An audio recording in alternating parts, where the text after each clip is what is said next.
উইন্টারের picnic তো হয়েই গেল, তো সাথে সাথে আমাদের প্ল্যান হলো ঘুরতে যাওয়ার জন্য।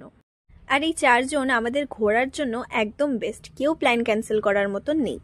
আমরা বেরিয়েছিলাম লাল ঝামেলা যাওয়ার জন্য। লাল ঝামেলার রাস্তারই মাঝখানে আমরা দাঁড়িয়েছিলাম ফটো ভিডিও নেওয়ার জন্য। আর তারপরে দেখো চলেও এসছি। কি সুন্দর ভিউ, তাই না? আরও এই রোদের জন্য কি সুন্দর লাগছে দেখতে। এখানে আমরা কিছু কোল্ড ড্রিঙ্কস খাবার টাবার কিনে নিলাম নিচে বসে খাবার জন্য। আর রাস্তাটা এতটাই বাজে যে আমাদের নিচে পৌঁছতে পৌঁছতে দম বেরিয়ে যাচ্ছিল, কিন্তু ওয়েদার আর জায়গাটার জন্য আমাদের আর কিছু মনে হচ্ছিল না খুব একটা। আবার সেই রাস্তা উঠে আমাদের দমটা বেরিয়ে গিয়েছিল আর খিদেও পেয়ে গেছিল, তাই আমরা খেতেও চলে গেছিলাম।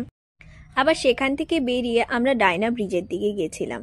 আর সানসেটটা দেখতে ভীষণ অপূর্ব লাগছিল। আর আমরা তো এটা দেখে ভিডিও আর ফটোস নিয়েই যাচ্ছিলাম।